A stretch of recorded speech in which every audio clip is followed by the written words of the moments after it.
¿Qué tal? Buenos días. El día de hoy vamos a tratar la carta encíclica del Papa Francisco, pero primero empecemos con una oración que él mismo pone en su encíclica, Oración Cristiana Ecuménica. Dios nuestro, Trinidad de amor, desde la fuerza comunitaria de tu intimidad divina, derrama en nosotros el río del amor fraterno. Danos ese amor que se reflejaba en los gestos de Jesús, en su familia en Nazaret y en la primera comunidad cristiana. Concede a los cristianos que vivamos el Evangelio y podamos reconocer a Cristo en cada ser humano, para verlo crucificado en las angustias de los abandonos y olvidados de este mundo, abandonados y olvidados de este mundo, y resucitado en cada hermano que se levanta. Ven, Espíritu Santo, muéstranos tu hermosura, reflejada en todos los pueblos de la tierra, para descubrir que todos son importantes, que todos son necesarios, que son rostros diferentes de la misma humanidad que amas. Amén. Bien, pues la encíclica del Papa Francisco, primeramente, ¿por qué o qué es una encíclica? Una encíclica es un documento que el Papa publica para todos y cada uno de nosotros los católicos. Es lo que al Papa le está preocupando en el momento, lo que él ve la necesidad de reformar dentro de los miembros de la Iglesia.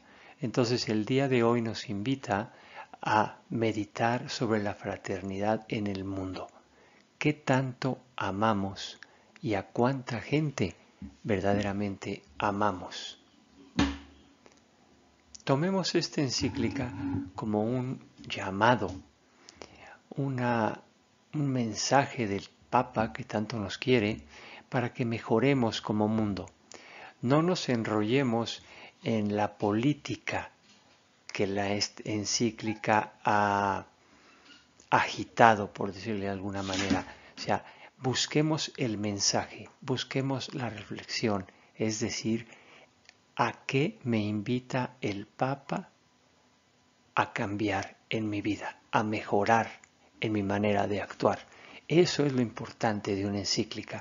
Los periódicos ponen lo sensacionalista, lo que verdaderamente no importa, pero que aparentemente contradice los cánones de la Iglesia y que va contra los regímenes del mundo. No nos preocupemos de eso. Esas son tonterías, desviaciones que la prensa quiere hacer de un mensaje verdaderamente de fraternidad, de unión, no de división, como proponen los críticos, digamos, opuestos a la Iglesia de la prensa, ¿no? Entonces, por favor, hagamos un gran esfuerzo en reflexionar, en buscar qué es lo que me está diciendo el Papa, a qué me está llamando, qué tengo yo que hacer.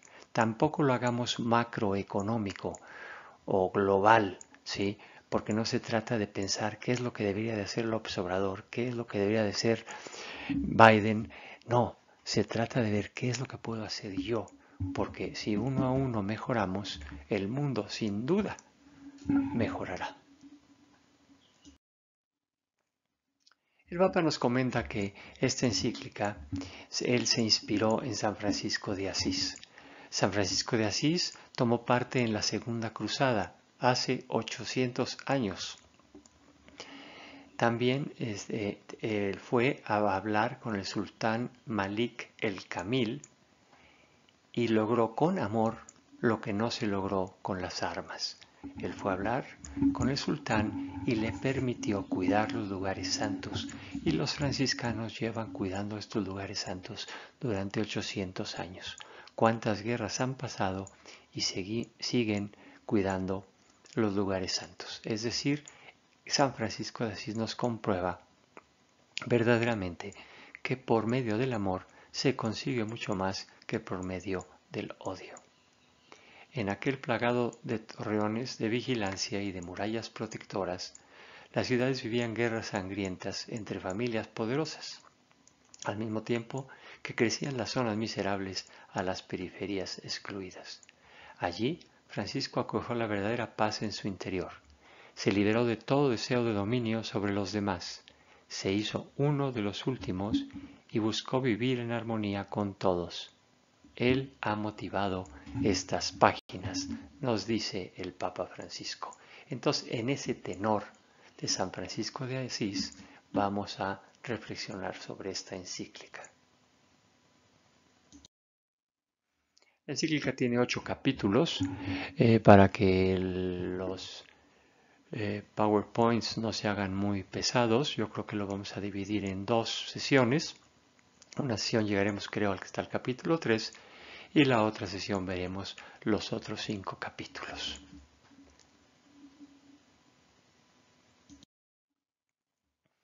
Capítulo 1 son las sombras de un mundo cerrado. Sueños que se rompen en pedazos. El Papa nos platica que después de la Segunda Guerra Mundial, el mundo verdaderamente tenía ganas de unirse, de vivir en paz, de ser más fraternos. Y se hicieron algunos avances como la ONU. Pero poco a poco se va perdiendo y olvidando esto. Y regresamos al individualismo. Cada generación ha de hacer suyas las luchas y los logros de las generaciones pasadas y llevarlas más altas aún. Qué precioso es si verdaderamente pudiéramos ponernos en los hombros de nuestros padres para seguir subiendo, seguir escalando en una civilización del amor. El bien y el amor, la justicia y la solidaridad han de ser conquistadas cada día. No podemos decir ya gané. No, es todos los días levantarme con las ganas de amar más, de tener más justicia y de tener esa solidaridad, es decir, el afligirme por mi hermano necesitado y hacer algo al respecto. Abrirse al mundo hoy solo se aplica en economía y finanzas. La cultura actual unifica al mundo pero divide a la persona. La sociedad globalizada nos hace más cercanos, pero no más hermanos. Cada vez vivimos más gente por metro cuadrado, pero cada vez no sabemos ni el nombre de nuestro vecino de enfrente. Estamos más solos que nunca. Intereses personales sobre la dimensión comunitaria. Nos han enseñado que tenemos que salir adelante nosotros y los demás que se rasquen con sus propias uñas. Y esto el Papa va a hacer un énfasis tremendo en que no debe de ser así. Desconstruccionismo es palabra que usa el Papa. La libertad humana quiere construirlo todo desde cero. Yo verdaderamente sé, mis antepasados no sabían nada. ¿Qué daño ha hecho esto, por ejemplo, a México? Que cada 6 años el gobierno empieza de cero. Todo lo anterior no sirve. Yo soy el que sé y yo voy a retomar el camino. Consumir sin límites. Ese es lo que hoy el mercado nos ofrece. Formas de individualismo sin contenido alguno. Puro placer y materialismo. Destruyen lo existente para ellos poder reinar sin opciones. Buscan desarraigarse de absolutamente todo, inclusive los valores fundamentales. ¿Qué significa hoy algunas expresiones como democracia, libertad, justicia y unidad? Palabras que han sido manoseadas, palabras que han sido desfiguradas, palabras que ya no tienen su verdadero significado. El Papa nos invita a que recobremos el significado auténtico. No hay un proyecto para todos. La mejor manera de dominar y de avanzar sin límites es sembrar la desesperanza y suscitar la desconfianza constante, aún disfrazada, detrás de la defensa de algunos valores. Sí, la palabra valores se usa por todos lados, pero solamente para el bien de aquel que está hablando. Mecanismo político de exacerbar, exasperar y polarizar todo. Lo vimos, por ejemplo, en las elecciones que acaban de pasar de los Estados Unidos, cómo era solamente descalificar. No había un nosotros, no había un camino común, no, todo era descalificar. Esta pugna de intereses nos enfrenta a todos contra todos. Necesitamos constituirnos en un nosotros que habita en una casa común. Recordemos que cuando Dios hizo el mundo no le puso fronteras. Un proyecto con grandes objetivos para el desarrollo de toda la humanidad hoy suena a delirio. Qué importante es que nosotros vivamos de acuerdo a ideales nobles, grandes, que no nos quedemos en el vivir el día a día, sino que busquemos un ideal noble, algo importante que nos levante de la cama para luchar fuertemente, que no sea nada más los negocios, el dinero, sino que sea algo noble, el crear un mundo fraterno, un mundo donde todos somos iguales y todos nos veamos como lo que somos, hijos de Dios. El descarte mundial. Partes de la humanidad parecen sacrificables en beneficio de una selección que favorece a un sector humano digno de vivir sin límites. Aquí nos pone el Papa: primer mundo, tercer mundo.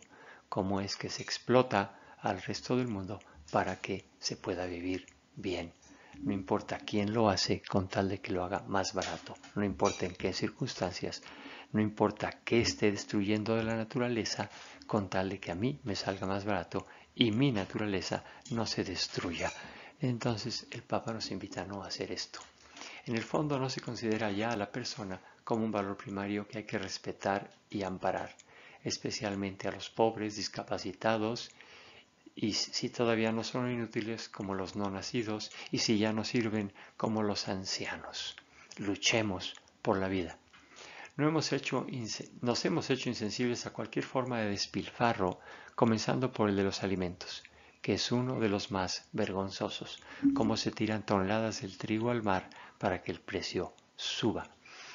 La falta de hijos que provoca un envejecimiento de las poblaciones solo cuentan mis intereses. O sea, qué impresionante ya que cada vez tenemos menos hijos.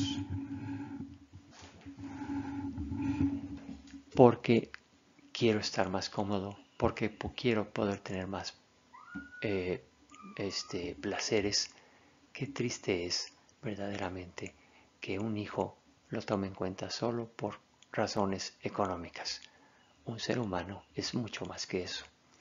Aislar a los ancianos y abandonarlos a cargo de otros, nos dice el Papa, deja a los jóvenes sin esa sabiduría invaluable de los ancianos. Leamos cualquier cosa de historia y vemos que, por ejemplo, aquí el consejo de ancianos, porque ellos son los que tienen la sabiduría, son los que ya vivieron, son los que ya echaron a perder y nos pueden ayudar a nosotros no hacer lo mismo. Pero no, ahora los metemos a un asilo y nos olvidamos de ellos. El descarte implica, hoy como ayer, en la raíz de la esclavitud se encuentra una concepción de la persona humana que admite que puede ser tratado como un objeto. Mucho cuidado.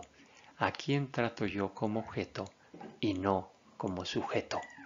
Por ejemplo, se ve mucho como los hijos tratan a sus padres como objeto, es decir, es la maquinita que me da dinero. Y eso no puede ser. La persona humana, creada a imagen y semejanza de Dios, queda privada de la libertad, mercantilizada, reducida a ser propiedad del otro con la fuerza, el engaño o la constricción física o psicológica. Es tratada como un medio y no como un fin. Nosotros somos dignos hijos de Dios, tenemos que ser siempre un fin, nunca podemos ser un medio. Como más tristemente se puede ver, trata de mujeres, trata de niños, venta de órganos. Nos tenemos que unir en un esfuerzo global para terminar con todo esto. Conflicto y miedo. Lo que es verdad cuando conviene a un poderoso deja de serlo cuando ya no lo beneficia. Sí, hemos visto cómo los discursos cambian de acuerdo a la conveniencia de cada quien. Paradójicamente, hay miedos ancestrales que no han sido superados por el desarrollo tecnológico.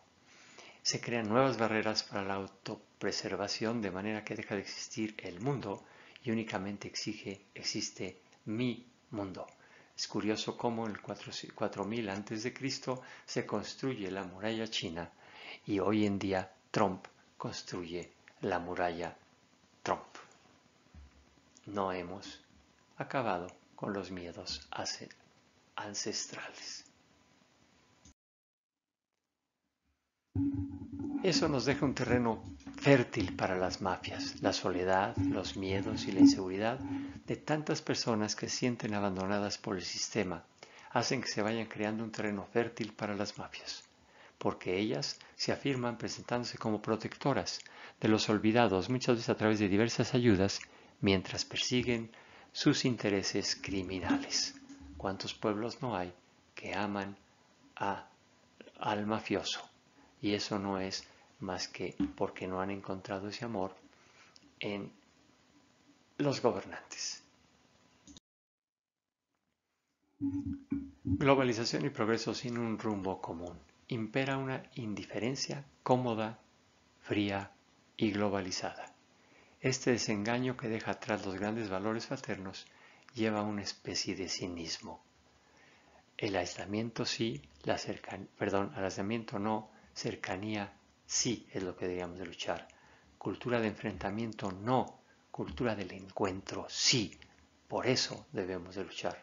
Porque una cosa es sentirse obligados a vivir juntos y otra muy diferente es apreciar la riqueza y la belleza de las semillas de la vida en común que hay que buscar y cultivar juntos. El de enfrente de mí me puede aportar. No lo descalifiquemos, al contrario, aprendamos de él, conozcámoslo, sepamos qué lo mueve. Eso es crecer. Las pandemias y otros flagelos de la historia. El Papa no es ajeno al mundo actual. Nos habla del COVID.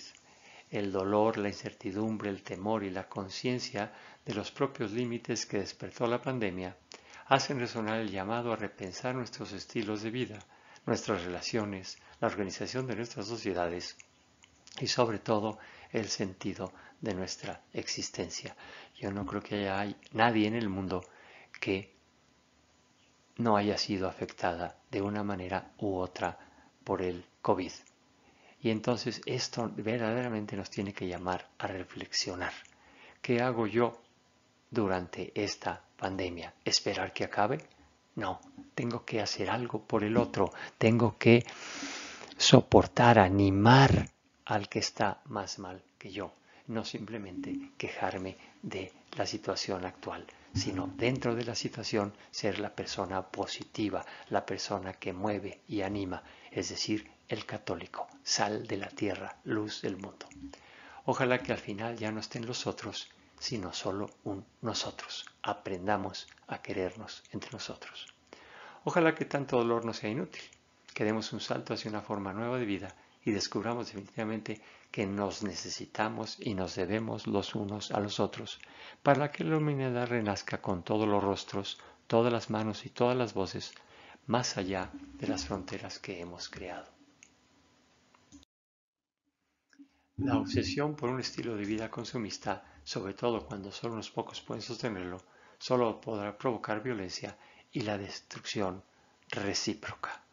Creo que en esta pandemia hemos aprendido a vivir con menos.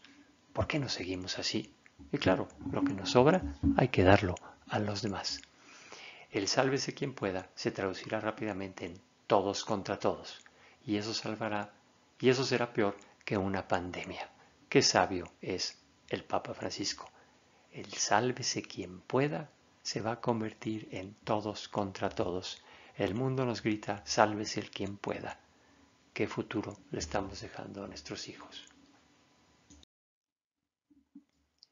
Sin dignidad humana en las fronteras. Es un mundo que se cierra, un mundo que se cierra al necesitado. A los migrantes se les considera en realidad menos humanos, cuando son personas desgarradas que han tenido que salir de su país para buscar una vida digna. Rescatar la inalienable dignidad de cada persona humana, más allá de su origen, color o religión, y la ley suprema del amor fraterno. Entiendo que ante las personas migrantes algunos tengan dudas y sientan temores, pero El miedo nos priva del deseo y de la capacidad del encuentro con el otro. La persona de enfrente es interesante. Hay que reafirmar el derecho a no emigrar, es decir, a tener las condiciones para permanecer en la propia tierra. Claro, qué precioso sería si los mexicanos nos dedicamos a que México sea un país próspero donde le pueda dar trabajo a todos para que todos vivan dignamente. Esa es la lucha, pero mientras, dice el Papa, hay que hacer frente a los migrantes. La ilusión de la comunicación, agresividad sin pudor. Es decir, estamos en un siglo de la comunicación a tope, como diría el Papa. Ha dejado de existir el derecho a la intimidad. Todo mundo sabe todo de todos. O sea, el Internet, el WhatsApp, etcétera, las redes sociales no dejan a nadie vivo. Miradas que hurgan, desnudan y divulgan frecuentemente de manera anónima. El respeto al otro se hace pedazos. La agresividad social encuentra en los dispositivos móviles y ordenadores un espacio de ampliación sin igual. Anonimato. Estos círculos cerrados facilitan la difusión de información y noticias falsas, fomentando perjuicios y odios. Claro, es muy fácil publicar cualquier cosa y la gente se lo va creyendo. Por eso, cuando hablemos de religión, cuando leamos las opiniones sobre esta encíclica, cuando también oigamos lo que el Papa dice y lo saquen fuera de contexto, tenemos que ir a fuentes verdaderas, a fuentes fidedignas y no quedarnos con el chisme de la prensa. Siempre ponerlo en duda. Ah, si dijo eso el Papa, espérame, averiguo y después hablamos. Y nos vamos a dar cuenta que el Papa verdaderamente habla de una manera preciosa, siempre tomando en cuenta la misericordia. Información sin sabiduría. La verdadera sabiduría supone el encuentro con la realidad. Construimos un círculo virtual que nos aísla del entorno en el que vivimos. La velocidad del mundo moderno, lo frenético, nos impide escuchar bien lo que dice la otra persona. ¿Qué verdad? ¿Cómo estamos todos en un estrés total, siempre a la carrera? Y también viendo nuestro celular, viendo el último meme, viendo el último chisme, y no tenemos tiempo para escuchar al que está enfrente de nosotros. San Francisco de Asís nos dice que él escuchó la voz de Dios, escuchó la voz del pobre, escuchó la voz del enfermo, escuchó la voz de la naturaleza. Y todo eso lo transforma en un estilo de vida. Deseo que la semilla de San Francisco crezca en tantos corazones. Sometimientos y autodesprecios. País rico, luego entonces mejor. Ese es una mentira tan grande, pero sobre esa vamos todos. Debemos dejar que cada país encuentre su rumbo, dice el Papa. No todos tenemos que seguir la misma manera de hacer las cosas. Tenemos que, eso sí, tener una autoestima nacional elevada. Y esto lo vemos en Halloween y Día de Muertos. O Reyes contra Santa Claus. ¿Por qué tenemos que optar por las costumbres gringas nada más porque vienen en dólares? Nuestro Día de Muertos tiene una riqueza infinitamente más grande que el Halloween. Reyes sobre Santa Claus nos permite que nuestros hijos gocen la Navidad, es decir, la venida de Cristo, y no estén distraídos porque me trajo Santa Claus. Eso dejémoslos para los reyes, porque los reyes verdaderamente llevaron regalos. Entonces, pensemos muy bien las costumbres que adoptamos. Tenemos costumbres verdaderamente bellas en México, pero nuestra autoestima es muy baja y preferimos cualquier cosa que se pronuncie en inglés. Esperanza. Muy interesante, pone el Papa todo lo que le pasa al mundo, pero esperanza. Siempre hay esperanza. A pesar de estas sombras densas que no conviene ignorar, En las próximas páginas quiero hacerme eco de tantos caminos de esperanza. Dios sigue derramando en la humanidad semillas de bien. Pandemia. En la pandemia hemos encontrado cosas muy positivas, compañeros y amigos. Hemos visto cómo enfermeras, doctores y mucha gente más pusieron su vida en riesgo por los demás. Comprendimos que nadie se salva solo. Capítulo 2. Un extraño camino. La luz la encontramos en una parábola, la parábola del buen samaritano. El Papa va a analizar perfectamente esta parábola desde este punto de fraternidad. Si ustedes gustan pueden pausar el video y leerla. Yo solamente voy a recalcar 2-3 factores. Amarás al Señor tu Dios con todo tu corazón, con toda tu alma, con toda tu fuerza y con toda tu mente, y al prójimo como a ti mismo, el gran mandamiento de Cristo. Pero le preguntan quién es mi prójimo. Entonces nos pone al samaritano como ejemplo. Y vamos a analizarla lentamente junto con el Papa Francisco. La relación entre nosotros.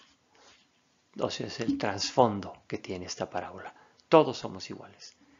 Nos dice Mateo, traten en todos los demás como ustedes quieren ser tratados, porque en esto consiste la ley y los profetas. Sean misericordiosos, así como el Padre de ustedes es misericordioso, nos menciona Lucas. El Antiguo Testamento nos habla del migrante. No maltratarás ni oprimirás al migrante que reside en tu territorio, porque ustedes fueron migrantes en el país de Egipto. No oprimirás al migrante. Ustedes saben lo que es ser migrante, porque fueron migrantes en el país de Egipto. Perdón, aquí lo puse. No, sí. Es que lo menciono 2 veces Éxodo. Si un migrante viene a residir entre ustedes, en su tierra no lo opriman. El migrante residente será para ustedes como el compatriota. Lo amarás como a ti mismo porque ustedes fueron migrantes en el país de Egipto. Levítico. Si cosechas tu viña, no vuelvas por más uvas. Serán para el migrante, el huérfano y la viuda. Recuerda que fuiste esclavo en el país de Egipto. 4 veces nos recuerda el Antiguo Testamento sobre cómo tratar bien al migrante. El Nuevo Testamento no es la excepción. Toda la ley alcanza su plenitud en un solo precepto. Amarás a tu prójimo como a ti mismo. Quien ama a su hermano permanece en la luz y no tropieza. Pero quien aborrece a su hermano está y camina en las tinieblas. Nosotros sabemos que hemos pasado de la muerte a la vida porque amamos a los hermanos. Quien no ama permanece en la muerte, nos dice Juan. Ese es precisamente el bautismo. En el bautismo pasamos de la muerte del pecado a la vida de la gracia. Y lo tenemos que tener muy presente. Somos católicos para algo. No nada más somos católicos, no. Se trata de para. Y ese para es para servir al otro. ¿Y quién es el otro? El prójimo. ¿Y quién es el prójimo? Es lo que contesta esta parábola. Quien no ama a su hermano, a quien ve, no puede amar a Dios, a quien no ve. Amor. El amor no le importa si el hermano herido es de aquí o es de allá, porque es el amor que rompe las cadenas que nos aíslan y separan, tendiendo puentes. Amor que nos permite construir una gran familia donde todos podamos sentirnos en casa. Amor que sabe de compasión y de dignidad. ¿Quién es el abandonado? Pasa por ahí un senador afamado, pasa por ahí un CEO distinguido y no son capaces de perder unos minutos para atender al herido o al menos para buscar ayuda. Es decir, ni siquiera llaman al 911. Ellos están muy ocupados, muy ensimismados. En cambio pasa un hombre despreciado, el samaritano. Los samaritanos eran despreciados por los judíos porque era una tierra donde había sido contaminada, entre comillas, es decir, habían llegado a esa tierra a vivir de 5 diferentes naciones. Entonces la religión ya estaba muy contaminada por lo cual los judíos no se dignaban hablar con estas personas. Y Cristo, muy inteligentemente, pone al samaritano como ejemplo. Él fue capaz de dejar todo a un lado ante el herido, y sin conocerlo, lo consideró digno de dedicarse el tiempo. Aquí es donde tenemos nosotros que ver precisamente cómo nos comportamos ante un hecho. ¿Verdaderamente nosotros ayudamos a los demás o nos seguimos de largo? La semana pasada atropellaron a una señora en Los Arcos y precisamente un pintor que estaba pintando un local salió al encuentro de esta señora, estuvo ahí, llamó a la ambulancia, cuidó a su hija hasta que llegó la ambulancia y ya se la llevaron, platicó con la señora, la estuvo consolando, etc. Ese es el buen samaritano, una persona de entre tantas que pasaban por Los Arcos que verdaderamente sintió el deseo de ayudar al prójimo, a alguien que nunca había visto en su vida. 2 días después platicábamos con el pintor y estaba desgarrado. Esta mujer murió a las pocas horas. Decía él, ¿cómo puede ser posible? Yo estuve hablando con ella.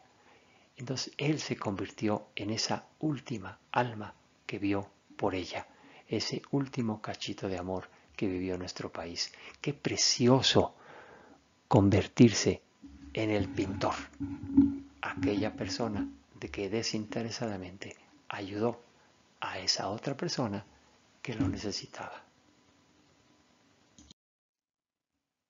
¿Con quién te identificas? Pregunta es cruda, directa y determinante.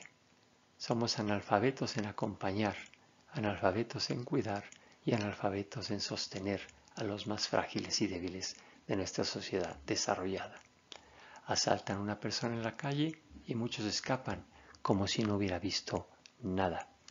Síntoma de una sociedad enferma porque busca construirse de espaldas al dolor.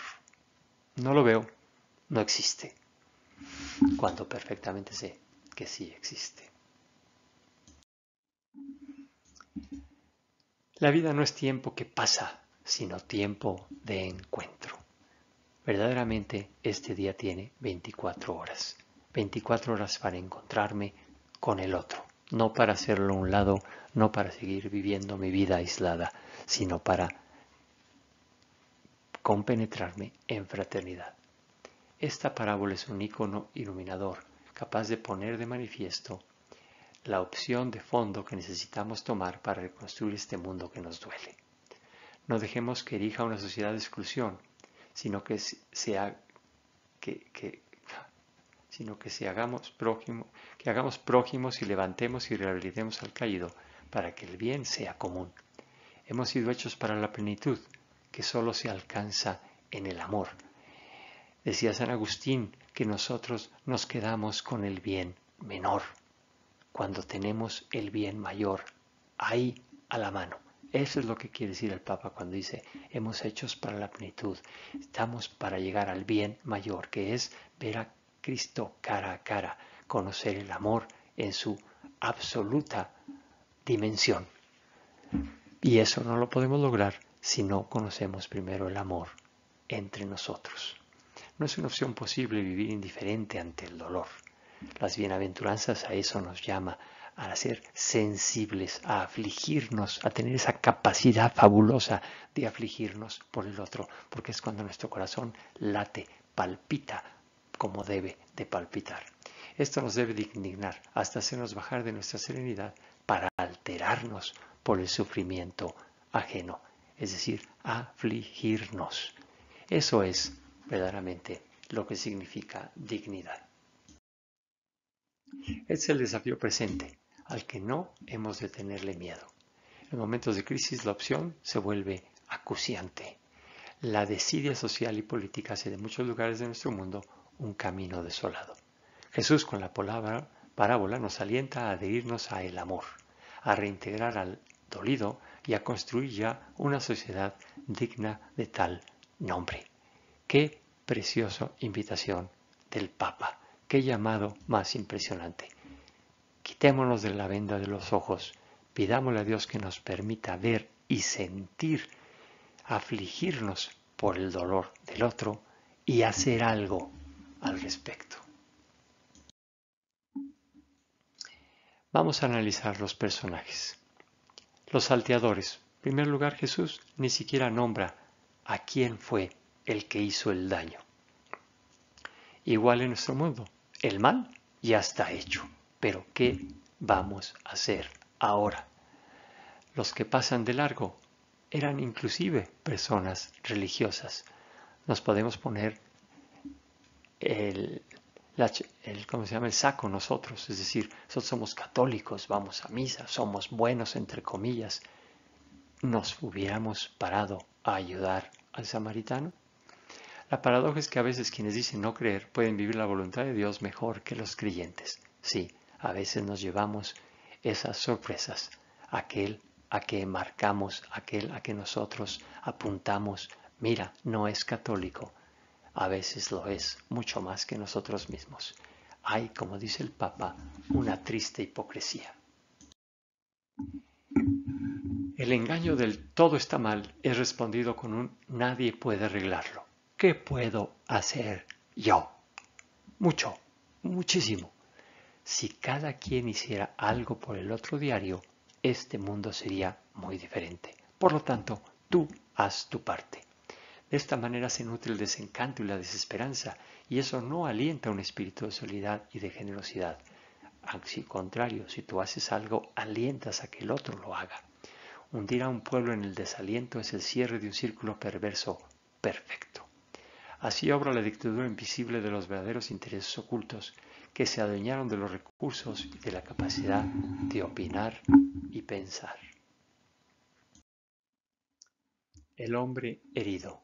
En la sociedad globalizada existe un estilo elegante de mirar para otro lado, que se practica recurrentemente, bajo el ropaje de la políticamente correcto o las modas ideológicas.